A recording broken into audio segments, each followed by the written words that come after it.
My name's Chris Griffith, and I am a church planner right here in Chicago. I grew up in a pastor's home. When it came to really the nitty-gritty of following Jesus and saying not my will but your will, that happened when I was in college. What led us to Chicago specifically, I would say, is back in 2015, I landed this gig at a very influential church, large church. Even though we experienced a lot of success, it wasn't the thing. We just hit this moment of just burning out, to be honest. Really just felt empty inside. A friend of mine, mentor, brought this passage of scripture to me, and it has meant so much to me. It's been the thing and the catalyst that's drove this idea of planting a church forward. Are you tired?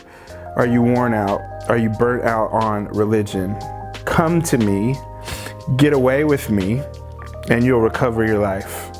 And I'll show you how to take real rest. Walk with me and work with me and learn the unforced rhythms of grace. And so for me, that was everything. We felt like in that moment, it was God pricking our heart to start something. We started this journey technically 5 years ago. 2017 was when we initially got the dream. We actually moved to Chicago in 2019, 6 months before the pandemic. We were just faced with this question of did we hear from God?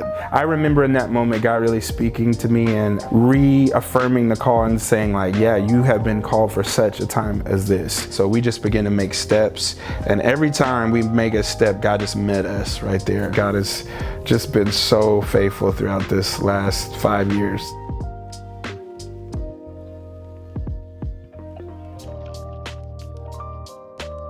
Chicago is a great city. It has a lot of potential. I believe Chicago still has a lot of great days ahead of it, but we need laborers to come and to give it all in order for the cause of Christ and the sake of others. Because I believe in missions wholeheartedly, but I believe also that God's calling some people to be missionaries right here. If you're a church out there and you have the resources, I encourage you to really make that a priority. So I would just encourage people that if you have a dream in your heart, commit it to God and just be prepared for the process. God really does have to do a work in your heart and get you to a place of dependency where it's you know what? I may have some gifting in this area, but it's not gonna be anything of lasting value if it's not built on the foundation of Christ and on the foundation of being empowered by His Spirit. The scripture says, not by my might, not by my power, but by the Spirit of God. And that's how we're able to see that dream come to life.